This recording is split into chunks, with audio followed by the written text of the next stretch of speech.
बिस्मिल्लाहिर्रहमानिर्रहीम। अस्सलाम वालेकुम नाज़रीन, मैं हूं अहमद फवाद और आप देखते हैं मुझे मेरे यूट्यूब चैनल और फेसबुक पेज पर। नाज़रीन, बड़ी अहम खबरों के साथ आज की सुलाग में आपकी खिदमत में हाजिर हुआ हूं। इमरान खान साहब की जानिब से वाज़े इनकार इस वक्त आ चुका है और इमरान खान साहब का ये कहना है कि उन्होंने मई के अंदर हर सूरत जो धरना है वो करना है। इस मामले से जुड़ी कुछ अहम तफसीलात आपके साथ में शेयर करूंगा। ये इनकार क्या था, क्यों किया गया और ये ऐलान अब जो कि वाज़े तौर पर आ चुका है, इसकी अंदरूनी कहानी क्या है, ये आपके सामने रखूंगा। दूसरे नंबर पर आर्मी चीफ की तैनाती से रिलेटेड मामला जो है वो लग ऐसे रहा है कि फिर से गड़बड़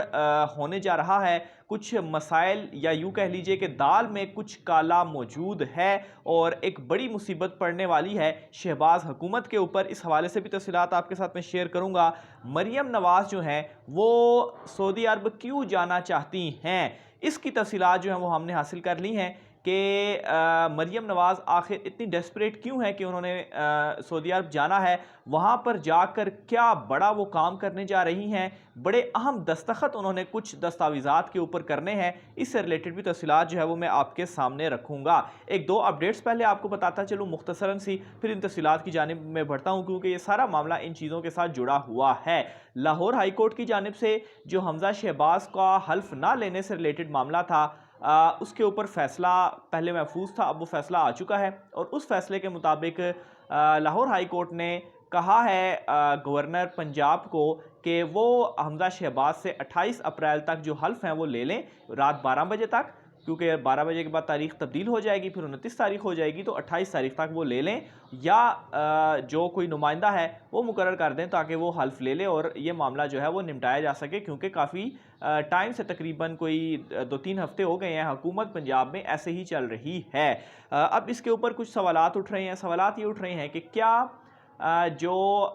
अदालत है वो गवर्नर को ऐसे डायरेक्शन दे सकती है और अगर गवर्नर उनकी डायरेक्शन के ऊपर अमल नहीं करता तो क्या उनके ऊपर तौहीन अदालत जो है वो लगाई जा सकती है। बहरहाल एक हुक्म तो अब आ चुका है और इसके ऊपर जो अमल है इस हवाले से चूँकि रात 12 बजे तक वक्त है तो मज़ीद जो डिटेल्स आती हैं वो भी मैं आपके साथ शेयर करूँगा। दूसरे नंबर पर नाज़रीन, जो लेटर गेट था, मुदाखलत और साजिश, इस हवाले से बहुत ज़्यादा बहस रही। मैंने भी कुछ तफसीलात आपके सामने रखी कि मुदाखलत है या साजिश, इन दोनों के अंदर डिफरेंस क्या है। बड़ी वाज़े एक डेफिनेशन आप कह लें इसको, या बड़ी वाज़े इसकी डिटेल्स या इसकी जो तफसील है वो बता दी गई हैं एतजाज़ अहसन साहब की जानिब से, जिससे ये मामला मज़ीद क्लियर हो जाएगा। और जो अगर मुखालफिन इस हवाले से कुछ कॉन्स्पिरेसीज फैलाने की कोशिश कर रहे हैं तो वो भी इससे दूर हो जाएंगी। अब एतजाज़ अहसन साहब ने मुख्तसरन क्या बताया है, उन्होंने कहा है कि सबसे पहले इरादा किया जाता है और फिर उसके बाद अमल किया जाता है, और अगर ये जो इरादा है ये दो या दो से ज़्यादा लोगों के अंदर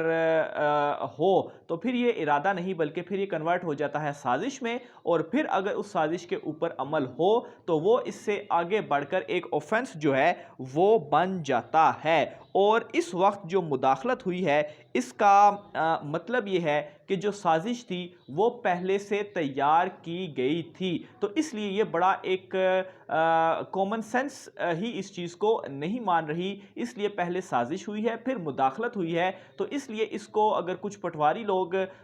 खुशियाँ मना रहे हैं तो इसके ऊपर खुशियाँ मनाने की ज़रूरत नहीं है। साजिश जो है वो पहले तैयार की जाती है और फिर उसके ऊपर अमल किया जाता है और उसके ऊपर मुदाखलत जो है वो की जाती है। अगर मुदाखलत हुई है तो इसका मतलब ये है कि साजिश कहीं ना कहीं पर तैयार हुई होगी, ये कहना है एतजाज़ अहसन साहब का। तो ये दो तफसीलात थी वो रखना जो है वो ज़रूरी था। आगे बढ़कर नाज़रीन मैं सबसे पहले तो इमरान खान साहब की जानिब बढ़ूंगा। इमरान खान साहब की जानिब से इनकार क्या किया गया। मामलात नाज़रीन इस वक्त जो इमरान खान साहब के साथ चल रहे थे उसके रिलेटेड उनसे कहा जा रहा था, ये चीज़ों को डिले करने की कोशिश की जा रही थी, और जो लॉन्ग मार्च था या जो धरना था इस्लामाबाद में जो इमरान खान साहब ने कॉल दी थी उससे रिलेटेड जून तक मामलात को लेकर जाने की कोशिश थी। और जो इस वक्त एक कॉन्स्पिरेसी थ्योरी भी है कि किसी तरीके से जो नवंबर की तैनाती है उसके बाद इलेक्शंस को करवाया जाए ताकि इमरान खान साहब इस तैनाती को ना कर सकें। तो बहरहाल ये कॉन्स्पिरेसी, इन तमाम चीज़ों को अगर देखा जाए तो ये इस कॉन्स्पिरेसी के गिर्द ही घूम रही हैं। तो बहरहाल कोशिश की जा रही थी कि इमरान खान साहब के जो लॉन्ग मार्च या धरने वाला मामला है उसको किसी तरह से डिले कर दिया जाए, यानी कि जून जुलाई में कर दिया जाए, और अगर किसी तरह से सितंबर में निगरान सेटअप कायम होता है तो फिर जो निगरान सेटअप होगा वो इस तैनाती के दरमियान निगरान वज़ीर-ए-आज़म ये جو تعیناتی ہے وہ کریں گے۔ تو بہرحال عمران خان صاحب کی جانب سے جب یہ جون والی ایک جو اسٹریٹجی تھی اس کے اوپر صاف لفظوں میں انکار کر دیا گیا۔ انہوں نے کہا کہ یہ جو معاملات ہیں یہ جون میں نہیں لے کر جانے دوں گا، مئی کے اندر ہی ساری چیزیں ہوں گی۔ مئی کا مہینہ ناظرین پاکستان کی تاریخ کے اندر یہ والا جو مئی 2022 ہے یہ ایک اس وقت بہت اہم ثابت ہونے جا رہا ہے اور تاریخی ہونے جا رہا ہے اور تاریخ کریٹ کرنے جا رہا ہے، کیونکہ اس مہینے میں جو فیصلے ہوں گے وہ ہی مستقبل کا فیصلہ کریں گے۔ اور عمران خان صاحب نے یہ کہہ دیا ہے کہ مئی کے اندر ہی وہ اپنا لانگ مارچ جو دھرنا ہے وہ کریں گے اور اسلام آباد میں وہ بیٹھیں گے اور جب تک ان کے مطالبات نہیں مانے جائیں گے وہ نہیں اٹھیں گے۔ اور یہ واضح طور پر جو پیغام ہے وہ بھی پہنچا دیا گیا ہے۔ اس کے علاوہ ناظرین دوسری بڑی اور اہم خبر یہ ہے وہ آرمی چیف کی تعیناتی سے ریلیٹڈ ہے۔ اب شہباز شریف سے ایک ملاقات ہوئی ہے کچھ صحافیوں کی، وہاں پر کوسچن آنسر جو ہیں وہ کیے گئے اور وہاں پر آرمی چیف کی تعیناتی کے حوالے سے جو بات چیت ہے وہ ہوئی، سوال و جواب جو تھے وہ ہوئے ہیں۔ اس حوالے سے جو آرمی شہباز شریف صاحب کا یہ کہنا تھا کہ آرمی چیف کی تعیناتی قواعد و ضوابط کے تحت کریں گے۔ اب یہ جو لفظ ہے ناظرین یہ اس چیز کو کی طرف اشارہ کر رہا ہے کہ دال میں ضرور کچھ کالا ہے۔ یہ جو تعیناتی ہے یہ تو نومبر میں ہونی ہے، لیکن اس کی ڈسکشن ابھی سے کرنا اور شہباز شریف کی جانب سے اس طرح سے انڈائریکٹ اشاروں کے ذریعے کوئی چیز کہنا کہ قواعد و ضوابط کے تحت یہ ہوگی، اور خاص طور پر ناظرین ایک اور لفظ انہوں نے یہ کہا کہ نئے آرمی چیف کا تقرر جو ہے وہ پی ایم کا یعنی کہ وزیر اعظم کا اختیار ہوتا ہے۔ یعنی کہ یہاں پر انہوں نے خود کو تھوڑا سا ڈومینیٹ شو کرتے ہوئے یہ کہا کہ آرمی چیف میں نے تعینات کرنا ہے، یہ میرا جو اختیار ہے وہ ہے، اور میں اپنی مرضی سے جو ایک آرمی چیف ہے جو سمری آئے گی ظاہر سی بات ہے اس کے بعد ان میں سے نام چوز کرنے پڑتے ہیں، تو یہ میرا اختیار ہے، میں اپنی مرضی سے آرمی چیف تعینات کروں گا۔ تو معاملات ناظرین اگین ایک تو اسی کانسپریسی تھیوری کے گرد گھوم رہے ہیں، اور یہ جو چیز ہے ناظرین یہ ایک نئی ڈائریکشن اب یہاں سے بہت سارے معاملات کو ملنے جا رہی ہے، کیونکہ اب اس وقت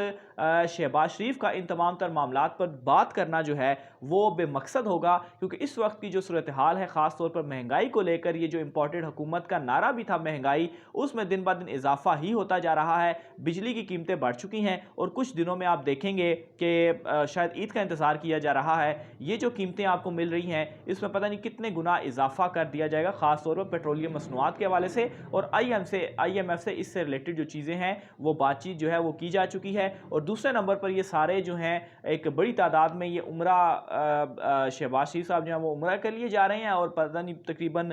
درجنوں سے بھی زیادہ جو لوگ ہیں وہ فضول میں اپنے ساتھ لے کر جا رہے ہیں، اور پی آئی اے کا جو طیارہ ہے اس سے ریلیٹڈ بھی تفصیلات سامنے آئیں کہ وہ اس طیارے کے اوپر جو ہے وہ جا رہے ہیں، اور یہ وہ فضول خرچی ہے جس کو عمران خان صاحب نے روکا تھا، اور اس وجہ سے بھی عمران خان صاحب کے خلاف بہت سارے لوگ جو تھے ہوئے تھے۔ اور یہ جو ہے وہ کوئی شہباز شریف اپنے جیب سے پیسہ نہیں دے رہے، یہ ہم عوام کے ٹیکس پیئر کا پیسہ ہے جو ہم مختلف ٹیکس کی شکل میں دیتے ہیں، یہ قومی خزانے میں جمع ہوتا ہے اور پھر اس خزانے کے پیسوں سے یہ جو اپنی عیاشیاں ہیں وہ کر رہے ہیں۔ آخر میں ناظرین مریم نواز سے ریلیٹڈ بڑی ایک ایکسکلوسیو ڈیٹیلز ہیں وہ میں آپ کے ساتھ شیئر کرتا چلوں، تو یہ کچھ اطلاعات ان کے حوالے سے سامنے آئی ہیں کہ جو سعودی عرب کا وہ دورہ کر رہی ہیں، اس دورے کے اندر انہوں نے بڑا اہم کام کرنا ہے، اور وہ اہم کام یہ ہے کہ اس وقت جو نواز شریف کے بچے ہیں سارے، ان کے درمیان جو جائیداد کی تقسیم ہے وہ والا معاملہ چل رہا ہے، اور اس تقسیم کے لیے مریم نواز کا جانا ضروری ہے، کیونکہ ایک تو تمام تر چیزوں کو قانونی شکل دینی ہے، اور اس کے بعد مریم نواز نے اس کے اوپر سگنیچر کرنے ہیں، اور پھر اس کے بعد یہ جو تقسیم ہے وہ ہو پائے گی، اور پھر ظاہر سی بات ہے آف شور کمپنیاں یا دیگر جو انہوں نے جائیدادیں وغیرہ بنائی ہوئی ہیں تو وہ پھر اس طرح کھلے عام تو تقسیم نہیں ہو سکتی، وہ اسی طرح سے چھپ چھپا کر ہی جو تقسیم ہے وہ ہوگی۔ تو یہ کچھ مبینہ اطلاعات جو ہیں وہ ان کے حوالے سے موصول ہوئی ہیں۔ بہرحال آج جب میں یہ ویلاگ ریکارڈ کر رہا ہوں، چونکہ آج ہے بھی 27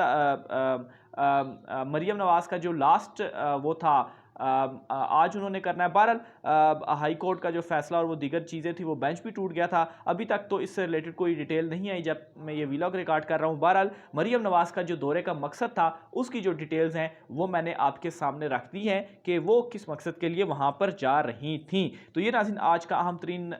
व्लॉग था। मज़ीद अपडेट्स थी, आपने अपनी राय का इजहार लाजमी करना है। ख़ास तौर पर इमरान खान साहब की जानिब से ये जो फैसला किया गया है और जो एक कुछ टैक्टिस्ट अपनाई जा रही थी कि इमरान खान साहब किसी तरह से चीज़ों को डिले करते जाएं, क्योंकि डिले करने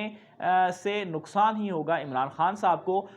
तो बहरहाल उन्होंने कहा है कि वो मई में ही आएंगे और मई का जो महीना है वो फैसला कुन साबित होने जा रहा है, हिस्ट्री बनने जा रही है और इसमें मुस्तकबिल के फैसले जो हैं वो होंगे। अपना ख्याल रखिएगा। आज के व्लॉग से इतना ही, मुझे इजाज़त दीजिए। अल्लाह हाफिज़।